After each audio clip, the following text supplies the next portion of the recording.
Parul, thank you so much for joining me today. Continuous integration where we actually validate the code as it goes through the different gates or the different checks through the process of like the automated testing.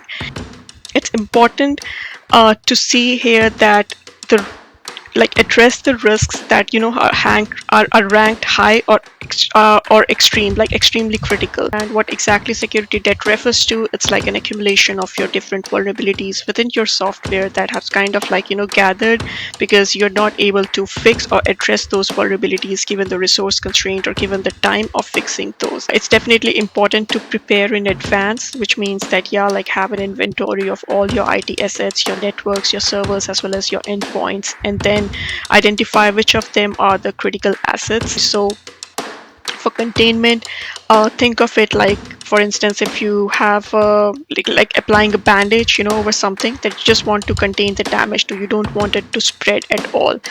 Doxing happens when, let's just say, an employee posts their personal information or information relevant to the company like online on their social media. If it's, for instance, like protecting our IP addresses like by using VPN, and then making sure that we are using strong passwords, like not just ABCD or like 1 2 3 4.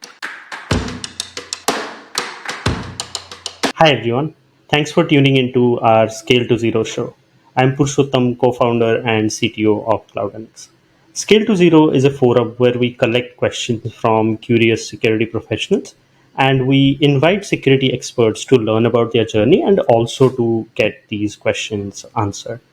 Our goal is to build a community where we learn about security together and leave no security questions unanswered. With that, let's get started with today's episode. For today, we have Parul Khanna.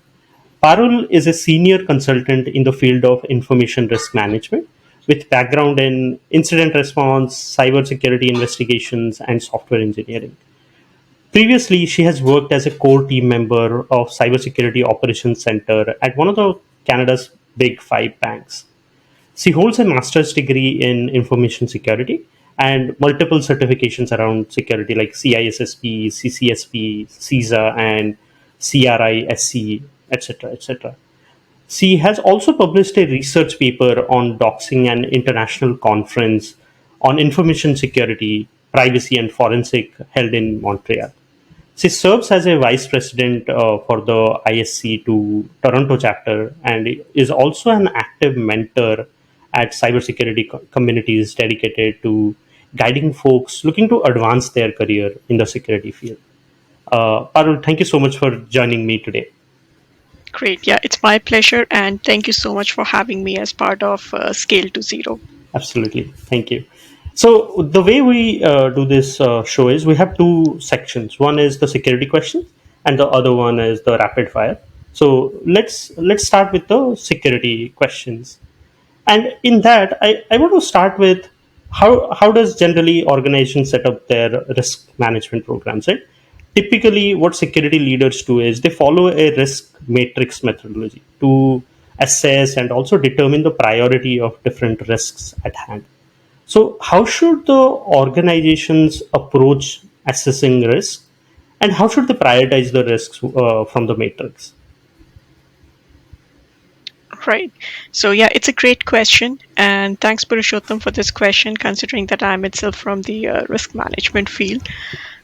So I think when it comes to assessing the risk or approaching the risk, I think the first thing that I would like to point is, and we have heard very it's a very common term we have heard about this, is like shift left security, Right.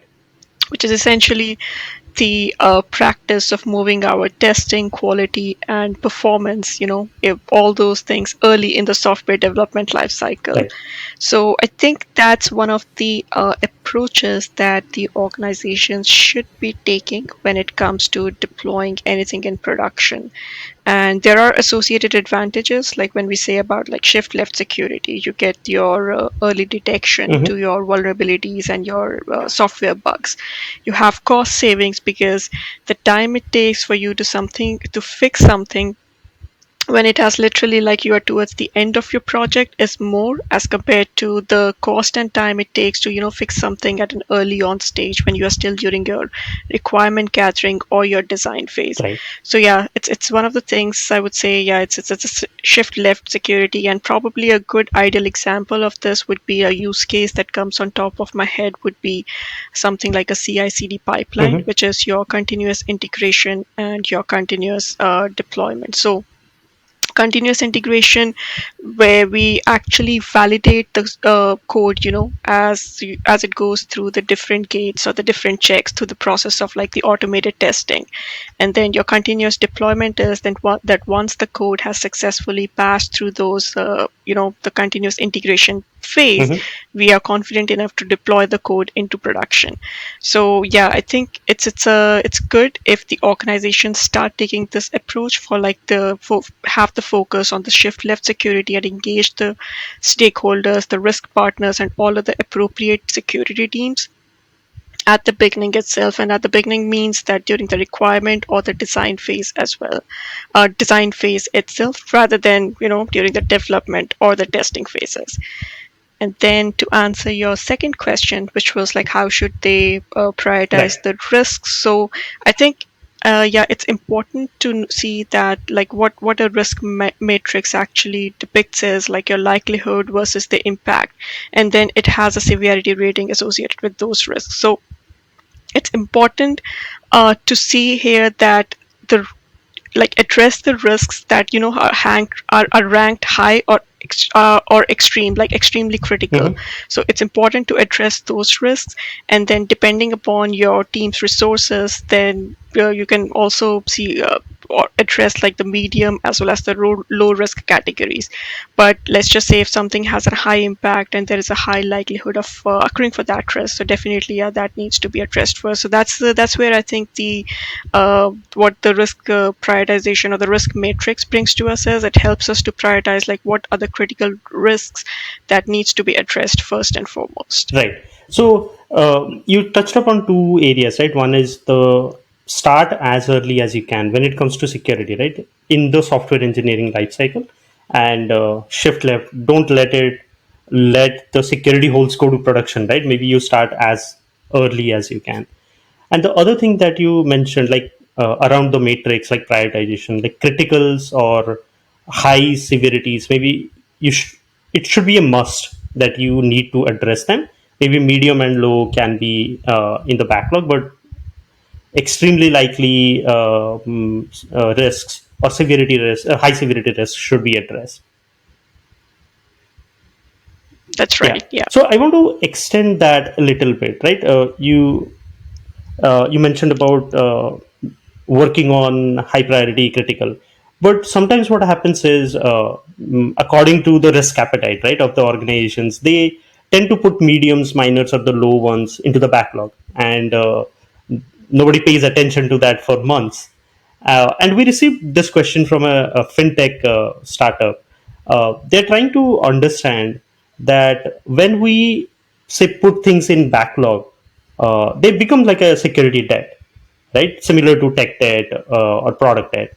And if you don't address them on time, then they affect overall productivity, performance, and many other areas of the organization. So, what are your thoughts on the security debt, and how would you measure and then use that to prioritize those security debts?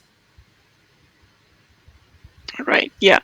Yes, it's a very I would say yeah, common occurrence. So I would say, so let me just take a step back and define like what exactly security debt is. So as you mentioned, yeah, security debt it's definitely a subset of your technical debt. Mm-hmm. And what exactly security debt refers to, it's like an accumulation of your different vulnerabilities within your software that has kind of like gathered because you're not able to fix or address those vulnerabilities given the resource constraint or given the time of fixing those. So that is essentially what your security debt is. I think a part of it is a part of challenges when we look at the backlogs to address those many issues and build upon your cost, time as well as resources. So I think it's a balance of these three things that we essentially use as to what part of that security debt needs to be addressed. Right.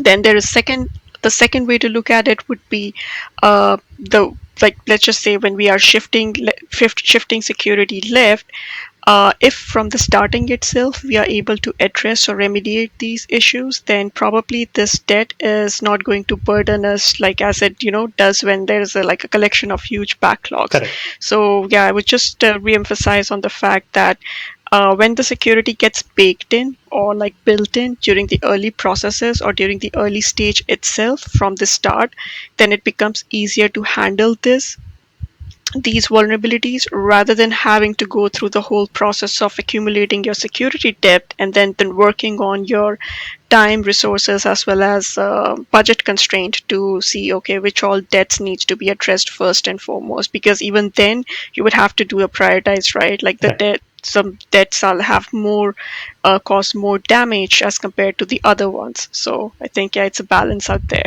Yeah, yeah. No, that makes a lot of sense, right? At the end of the day, for organizations, it's either the cost impact or the growth impact. So finding that balance is the key. How you prioritize and then start working on the security tab. Awesome. So another area of like security program setup is incident response plan, right? And I believe SOC 2 highly recommends to have necessary controls put in place. So, according to you, like what are the top three areas a startup or a mid-sized company should consider when they are defining their security controls around vulnerabilities and incidents, and what procedures should they follow to address them? Right. So, on top of my head, when it comes to like the areas, it's just the CIA triad that comes to my mind when we talk about any incidents or cybersecurity in general when it comes to protecting our data assets or the critical information. Hmm. So confidentiality, integrity, and availability, like having making sure that there is no unauthorized access, making sure that the information is accurate and no one can modify it, and then making sure that the information accurate information is available to us at all times. So I think these three are the pillars like on which the whole cybersecurity or the when it comes to implementing any of the security control here, like these three are the pillars where it itself stands. And then talking about the incident management as well as vulnerabilities. So I think it's important to have incident response plan in place. Like I'll stick to the NIST framework Hmm. because that's the one that's we have in our CISSP studies and other certifications. So it's definitely important to prepare in advance, which means that yeah, like have an inventory of all your IT assets, your networks, your servers, as well as your endpoints, and then identify which of them are the critical assets. Right. And then comes the next phase of it, which is your detection and analysis. So detection essentially means that you set up rules and you set up policies which actually trigger you or indicate that hey, there's something wrong that could have potentially happened, like a precursor or something.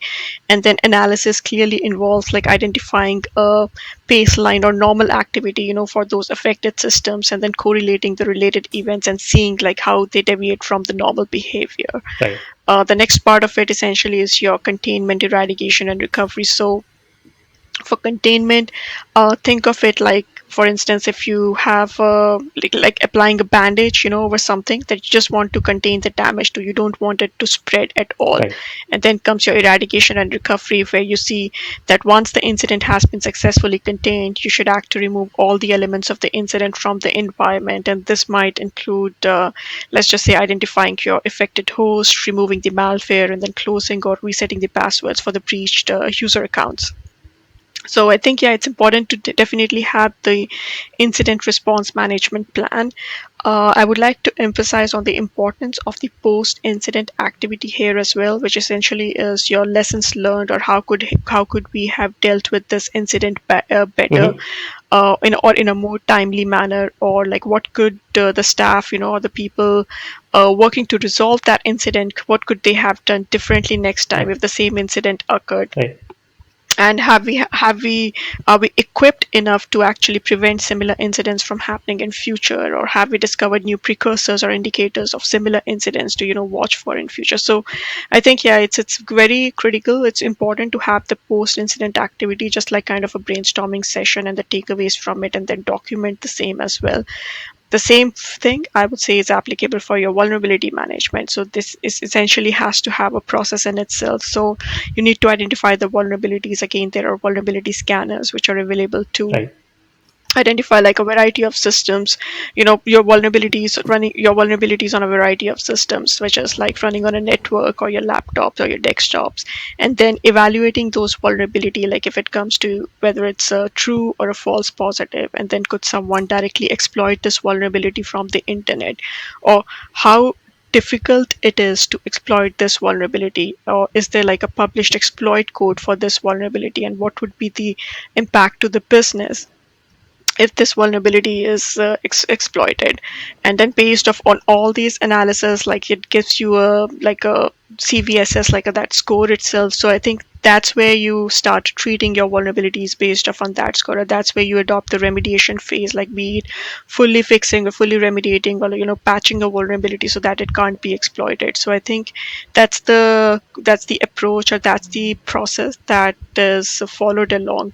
The last part of it is essentially is your reporting of the vulnerabilities. So it's I think it's important to document like not only the discovered vulnerabilities, but like have a security plan on how to describe these vulnerabilities and then monitor the suspicious activity. So I think that's quite important as well. So as long as there is like a documented process in place, like to address these and the steps, and the like there is a procedure as well that's being followed, so I think we should be okay when it comes to the incident response management plan or your vulnerability management plan. Makes a lot of sense. And one of the areas that you mentioned, and that makes like a lot of sense, is around post, like after the incident is handled, reviewing like how we could have gotten better, like, or in future how we can get better at it, right? So that in future your mean time to detection or recovery low, like, is reduced. And on the vulnerabilities, totally agreed on, like, scanning and following the CVSS score. If something is critical, then maybe that's the first priority that you should address. Uh, One of the areas that you touched on is the data, right? Like keeping data secure. And many security analysts claim that for around data privacy, human error is one of the biggest factors. And there have been many like phishing attacks, social engineering attacks, that we have heard recently from either Twilio, Cloudflare, where like attackers got access to employees data somehow, and then through employees they got customers data, access to customers data as well, right? So what steps would you recommend organizations to take to prepare for such attacks, and also how should they react, and even after the attack how should they manage the rebuild the trust and manage it, right?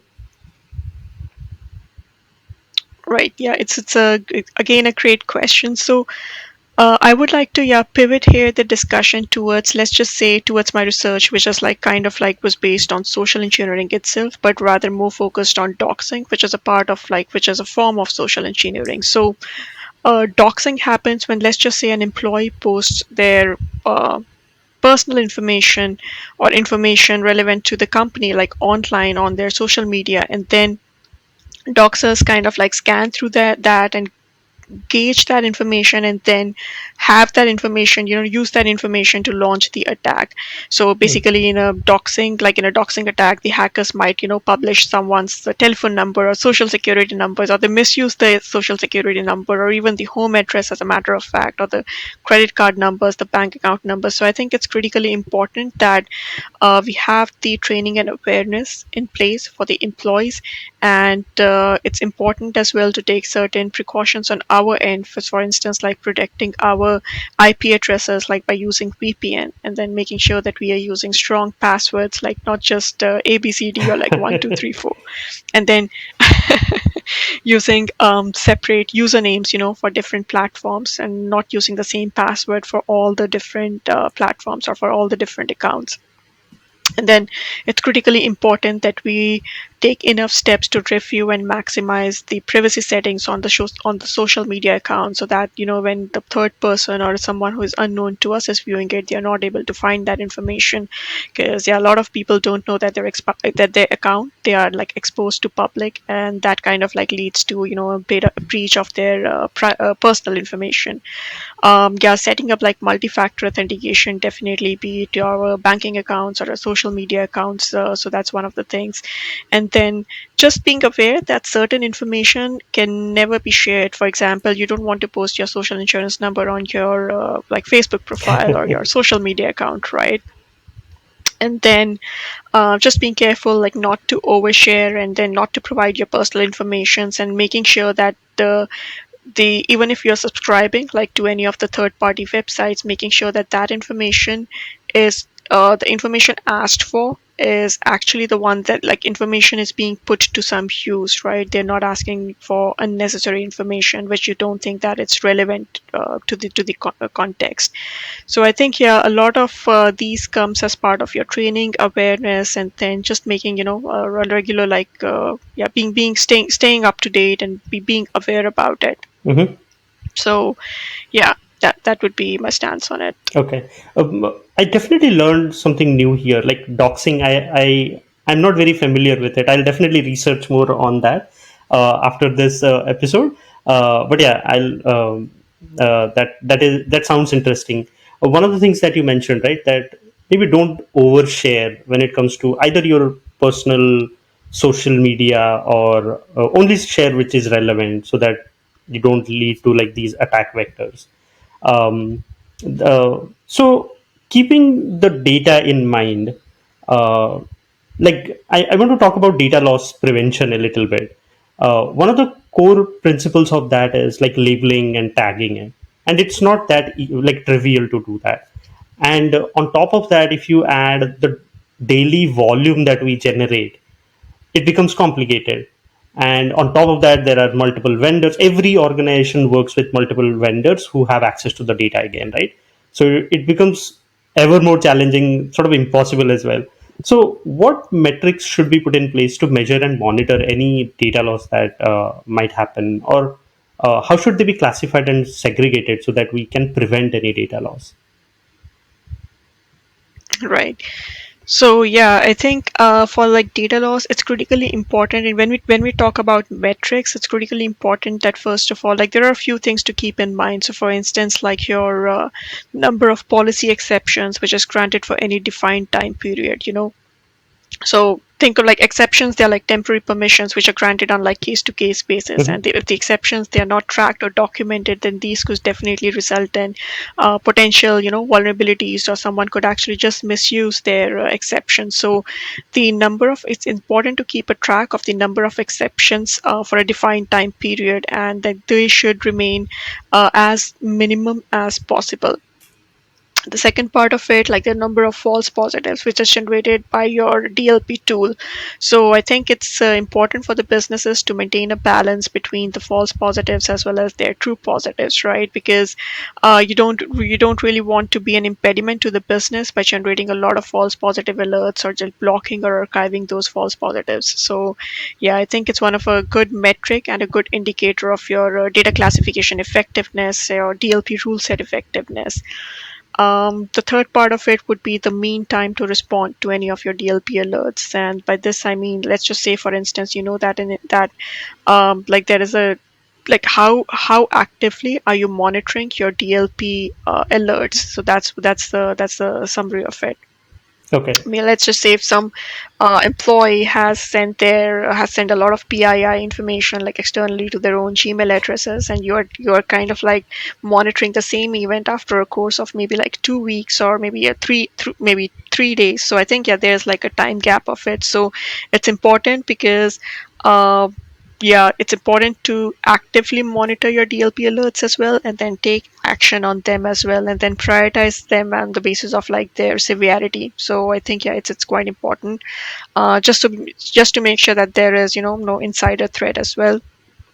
And then the last of it would be the number of your unmanaged devices and your network which is handling your sensitive data. So I think yeah, when we talk about these unmanaged devices, if they are processing or storing like your sensitive data, they're like this could be your file share, your endpoints, your servers, then each of these devices it's like a potential egress point for Right. your sensitive data. So a good DLP program will have like all of these devices covered, and will generate alerts correspondingly. So I think yeah, these are some of the points to keep in mind when we talk about like the metrics.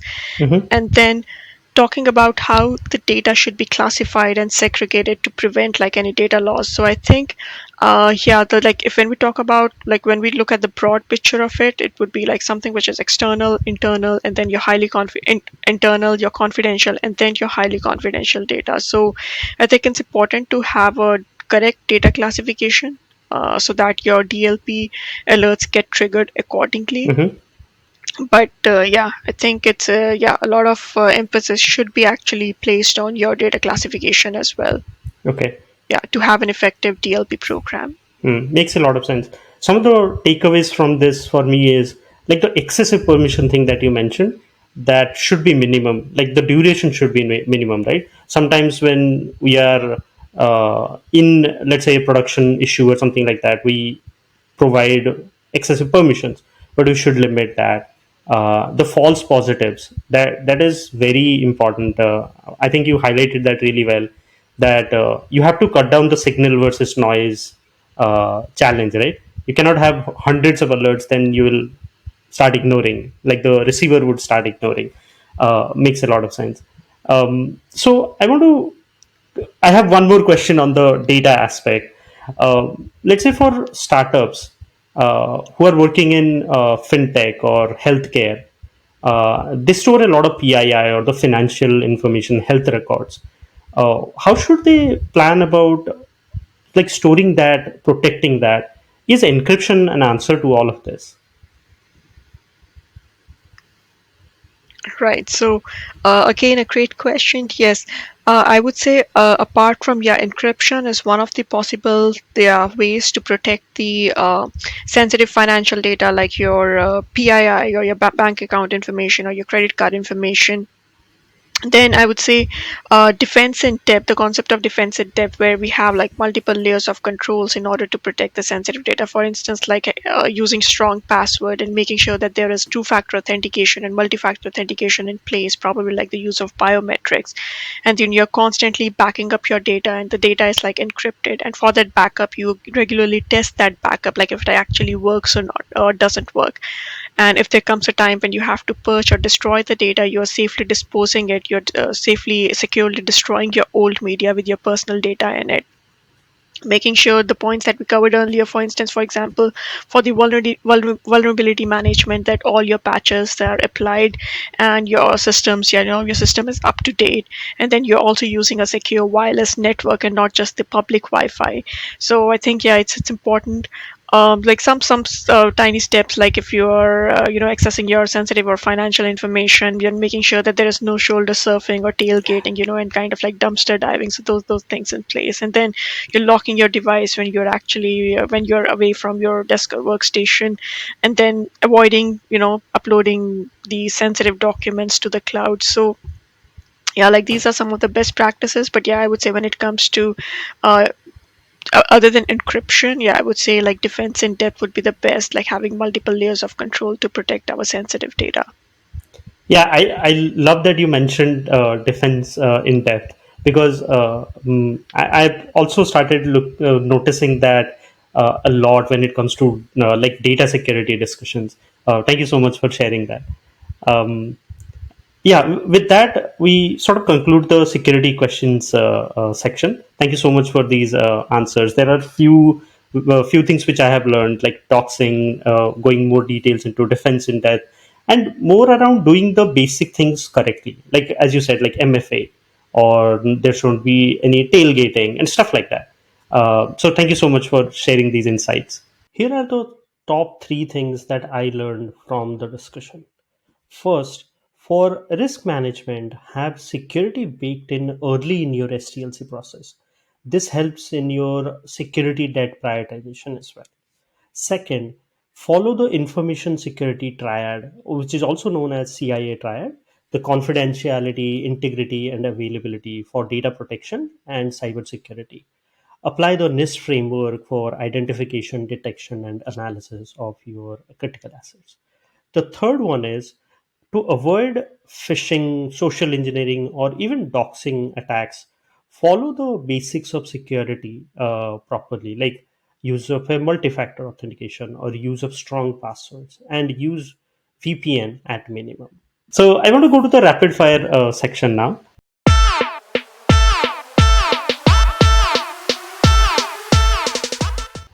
So the first question is a one-liner code that keeps you going. So yeah, it would be miles to go before I sleep. I took this quote from like I have been associated like I when I was a kid I grew up like listening to poems and like reading like Shakespeare as well as Robert Frost. So this particular quote is actually from one of the poems from Robert Frost. So yeah, it has been associated with me since a while. So I really love this quote, miles to go before I sleep. And yeah, that's it. Yeah, that's lovely. What advice would you give to your 25-year-old self starting in security, and why? Yeah, I would say be more curious, willing to learn, and then try to get exposure to as many projects as possible. So if I was back like in my 25s, I would be more, I wish I was more of a risk taker rather than, getting scared of risks, and then be ready to step out of your comfort zone because it's a place where you can actually experiment, learn, fail, still learn, and then grow up. So yeah, be curious, have that zeal within you when you're open to taking risks and then stepping out of your comfort zone. Yeah, the risk tolerance is a little higher at that age, so experimentation and taking risks makes a lot of sense. The next question is: assuming you are hiring, in one sentence, like what stands out in a candidate's resume for you?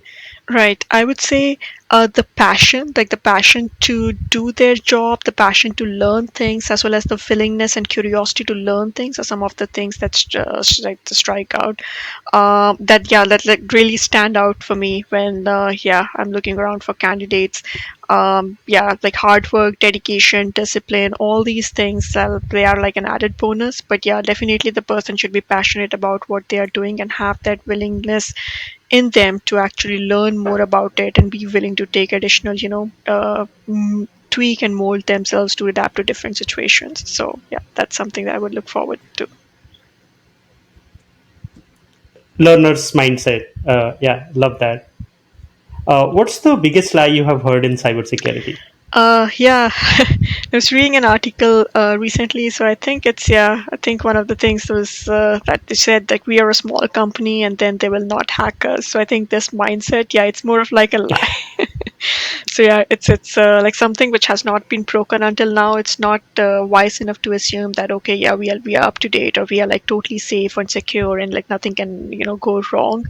Yeah, we need to do our due diligence at every point and make sure like take steps to improvise and stay up to date.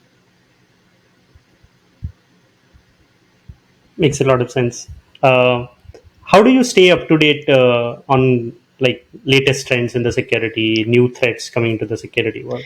Right. So, I usually my go-to places like Bleeping Computer, and then there are community feeds on the LinkedIn which keep me up to date, like on the latest security updates as well as news as well as trends. I'm also a part of community which goes by the name Certification Station. So that has like different groups, study groups, as well as different, like for people who want to provide the updates related to what's happening in the cybersecurity world. So yeah, that's one of my another go-to place as well. So combination of all these, yeah, keeps me up to date. Hopefully, keeps me up to date for the latest happenings around cybersecurity. Yeah, I hear the mention of Bleeping Computer quite a bit. I see like they have very good content around security. Thank you for sharing that. Yeah, thank you so much, Parul. It was very insightful. There were many areas that I learned personally. Looking forward to learn more from you in future. Great. Yeah. Thank you again, Purushottam, for having me here. And it was a great discussion. I totally loved it.